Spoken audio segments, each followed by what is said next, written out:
नमस्कार मंडळी, स्वागत आहे तुमच्या माझ्या यूट्यूब चॅनलमध्ये. आज मी पुण्यामध्ये आहे आणि आपण चाललो आहे आज आळंदी देहू दर्शन आणि जर गर्दी नसले तर प्रतिशिर्डीला.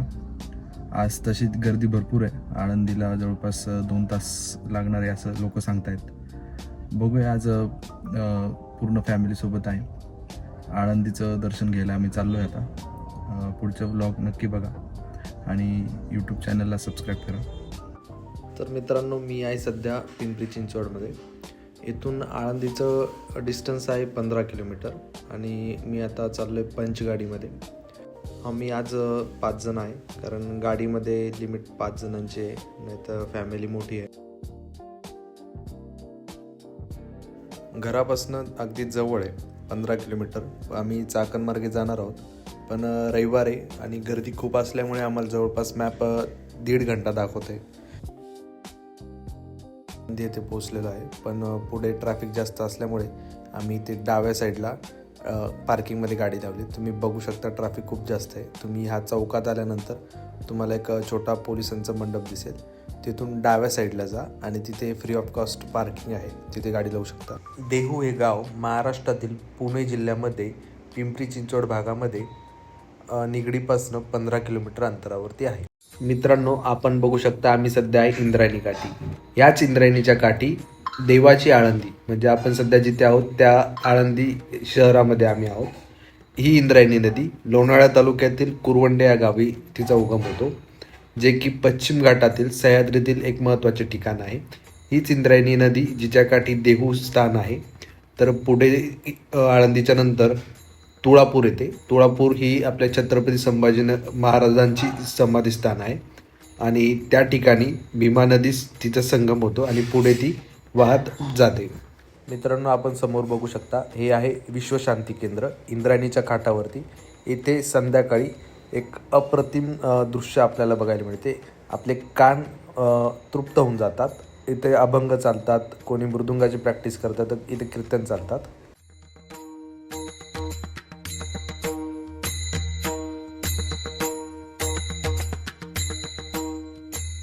आम्ही नदीच्या अलीकडे होतो आणि आम्हाला पलीकडे जायचं होतं. त्यासाठी त्यांनी पूल बांधलेला आहे. जुना पूल बंद केलेला आहे आणि आपण समोर बघू शकता की छान असं सुंदर मराठीमध्ये लिहिलेलं आहे, संत ज्ञानेश्वर महाराज संजीवनी समाधी मंदिर. मित्रांनो, आपण हा जो पूल बघताय, ही पूर्ण ट्रॅफिक अजून वाढत चाललेली. बरं झालं आपण गाडीची पार्किंग मागच केलेली आहे, नाही तर पूर्ण अडकला असतो. आणि ही नदी आपण बघू शकता किती खळखळ वाहते. पण प्रशासनाला विनंती आहे की त्यांनी यात दूषित पाणी सोडू नये, नाही तर नदीची जी शुद्धता आहे ती वाया जाईल. मित्रांनो, आम्ही आता चाललो आहे मंदिरामध्ये. मंदिर हे काठावरतीच आहे नदीच्या. जाताना आपल्याला सुंदर अशी छान दुकानं आहेत, तिथे आपण प्रसाद घेऊ शकतो, पुस्तकं घेऊ शकतो. आणि इथे स्पेशल म्हणजे तुळशी माळ, जी की संत ज्ञानेश्वरांच्या चरणी वाहिली जाते. मित्रांनो, गर्दी खूप आहे आणि आज सुंदर असं डेकोरेशन केलेलं आहे. ती जास्त असल्या कारणाने आम्ही काही लाईनमध्ये दर्शन घेऊ शकलो नाही, कारण आम्हाला पुढं अजून देहूला जायचं होतं आणि त्यानंतर प्रतिशिर्डीला जायचं होतं. पण तुम्हाला पूर्ण मंदिर दाखवायचा मी प्रयत्न करतो, कारण बाहेरूनच दाखवू शकतो, मध्ये कॅमेरा अलाउड नाही आहे. आळंदीच्या मंदिराचा इतिहास 13व्या शतकातील संत ज्ञानेश्वर महाराजांच्या संजीवन समाधीशी जोडलेला आहे, जिथे त्यांनी वयाच्या 21व्या वर्षी समाधी घेतली. त्यांच्या समाधीवर 16व्या शतकात मंदिर बांधले गेले, जे आज वारकरी पंथाचे प्रमुख तीर्थस्थान आहे, जिथे इंद्रायणी नदीकाठी भक्ताचे, पालखी सोहळ्यांचे आणि ज्ञानेश्वरी पठणाची मोठी परंपरा चालते. या आळंदी गावाला देवाची आळंदी असेच म्हणतात, कारण चोराची आळंदी नावाची आणखी एक गाव पुणे जिल्ह्यातील खेड तालुक्यात आहे. संत ज्ञानेश्वरांनी वयाच्या 21व्या वर्षी येथे 1218 साली समाधी घेतली. त्या जागी एक सुंदर समाधी मंदिर बांधण्यात आले. आषाढ महिन्यातील एकादशीला आळंदीहून निघून पंढरपूरला ज्ञानेश्वरांची पालखी जाते. या पालखीसोबत लाखो वारकरी अंदाजे 216 किलोमीटर अंतर पायी चालत पंढरपूरला विठोबाच्या दर्शनासाठी जातात. संत ज्ञानेश्वरांनी अल्पवयातच भावार्थ दीपिका, अमृतानुभव, चांगदेव 65 आणि सगळ्यांना माहिती असलेलं हरिपाठ हे लिहिलेले आहेत. मित्रांनो, आपण समोर बघू शकता तो अजान वृक्ष आहे. श्री ज्ञानेश्वर माऊलीच्या हातातील काठी याच वृक्षाची असून समाधीच्या वेळी त्यांनी बाजूला ठेवली व त्यापासून अजान वृक्ष नावाचे पवित्र झाड तयार झाले अशी आख्यायिका आहे. थोडक्यात माऊलीमुळे पवित्र झालेल्या अजान वृक्षाची पाने व फळे मृत्यूला जिंकण्याचे सामर्थ्य ठेवतात असे श्री एकनाथ महाराजांनी वर्णन केले आहे. मित्रांनो, दुसरीकडे जात असताना आमची ही आदिरा, तिला खेळणी लागत होती. ॲक्च्युली तिच्याकडे सगळ्या खेळणी असून सुद्धा ती परत मागते आणि नाटक करते. आणि शेवटी आम्हाला एक खेळणी भेटलेली आहे जी की तिच्याकडे ऑलरेडी आहे, पण तिच्या मनपसंतीसाठी घेतलेली आहे. तरी पण तिचं नाटक चालू आहे घेतल्यानंतर. तर मंडळी, आत्ताच आळंदीचं दर्शन झालेलं आहे आणि आम्ही चाललो आता देहूला. देहूला पण गर्दी असणारच आहे कारण ट्रॅफिक खूप दिसते. बघूया. मित्रांनो, गर्दी असल्यामुळं काही रोडचा शॉट घेता आला नाही कारण कॅमेरामॅन माझा एकटाच आहे. तसं तर आळंदीपासून देहू फक्त 12 किलोमीटर अंतरावरती आहे. तुम्हाला अर्धा तास लागू शकतो. इथं आल्यावरती 50 रुपयाची तुम्ही पावती ग्रामपंचायतची फाडून इथं नदीच्या किनारी आपली पार्किंग करू शकता. हा एक मुख्य प्रवेशद्वार आहे. याच्या आधीसुद्धा एक सुंदर असा प्रवेशद्वार येतो. हे पूर्ण महाद्वार आहे. याच्या इथे जास्त काही गर्दी नाही आहे आणि इंद्रायणीच्या काठावरतीच हे गाव वसलेलं आहे. आतमध्ये एकदम शांतता होती कारण गर्दी अजिबात नाही आहे.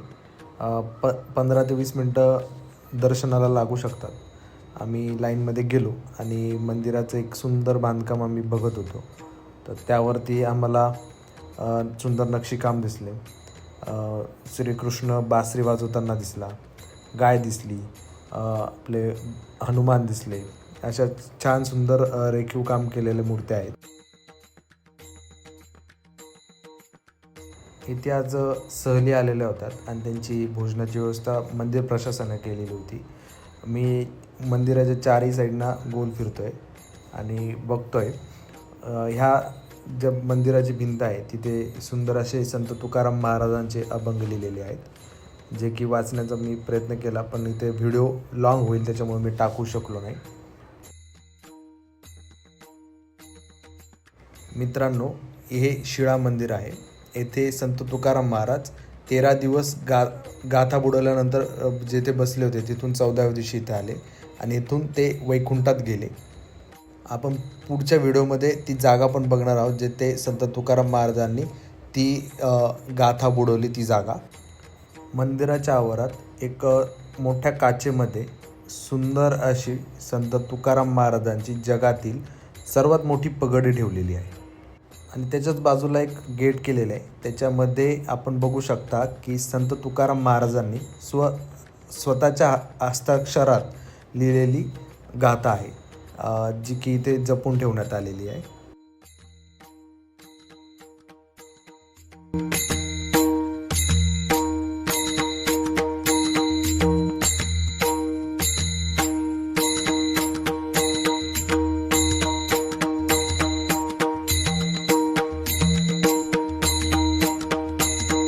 मित्रांनो, अवघ्या 3 किलोमीटर अंतरावरती मेन मंदिरापासून गाथा मंदिर तयार केलेलं आहे.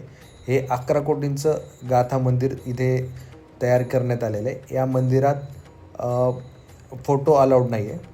या गाथा मंदिराचं वैशिष्ट्य असं की जे संत तुकाराम महाराजांनी 4145 अभंग जे लिहिलेले आहेत, ओव्या जे लिहिलेल्या आहेत, ते इथे त्यांनी भिंतीवरती तयार केलेले आहेत, भिंतीवरती लिहून ठेवलेले आहेत. आपण पूर्ण त्या वाचू शकतो. याच्यामध्ये आपण वरती जर बघितलं तर संत तुकाराम महाराजांचे वेगवेगळे अवतार त्यांनी दाखवले आहेत, द्वापर युगातील, कलियुगातील, ते आपण बघू शकतो. तरी मी एक छोटेसे क्लिप काढण्याचा प्रयत्न केलेला आहे.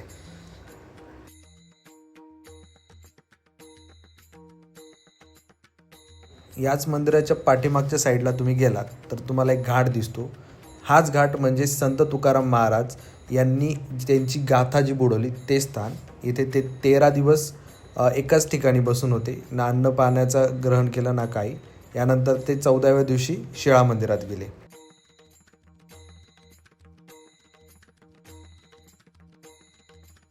मित्रांनो, देहूचं 2 मंदिरं बघितल्यानंतर आम्ही जवळ चाललेलो आहे भंडारदरा डोंगरावरती. भंडारदरा डोंगराला तुम्हाला 30 मिनटं लागू शकतात. रोडमध्ये काम चालू असल्यामुळे वेळ लागतो आहे आणि डोंगरावरती घाटाचा रस्ता आहे, त्यामुळे तुम्हाला व्यवस्थित गाडी चालवत जावं लागेल.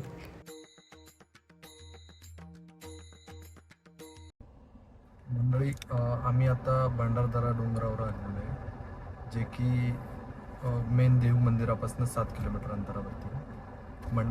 डोंगराचा इतिहास म्हणजे तर संत तुकाराम महाराज येथे अभंग रचण्यासाठी, शांती मिळवण्यासाठी इथे येत होते.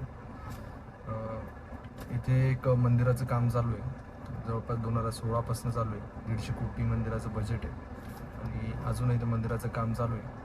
या मंदिरामध्ये जवळपास जेवढे महाराष्ट्रातील संत महात्मे होऊन गेले त्यांच्या इथं शिल्पकला ते ठेवण्याचा त्यांचा उद्देश आहे, असं येथील काही लोक सांगतात. मंदिर का दाखवण्यासारखं म्हणजे अजून तर काही बांधकाम चालू आहे आणि जे ओरिजिनल सध्या मंदिर आहे त्याच्यामध्ये फोटो काढण्यास मनाई आहे, म्हणून तुम्हाला काही दाखवू शकलो नाही. मित्रांनो, हेच ते मंदिर आहे जे 150 कोटींचं आहे. अजून त्याचं बांधकाम व्हायला वेळ आहे. 2027 मध्ये पूर्ण होईल असं ते म्हणतात. आणि हे जे झाड बघतात तेथे संत तुकाराम महाराज अभंग लिहायचे. आणि हे सध्याचं संत तुकाराम महाराजांचं भंडारा डोंगरावरील एक साधं सिंपल मंदिर आहे. मित्रांनो, तर आजचा व्लॉग कसा वाटला? जर तुम्हाला चांगला वाटला असेल तर नक्की कमेंट करून सांगा आणि आपल्या या यूट्यूब चॅनलला नक्की सबस्क्राईब करा. धन्यवाद.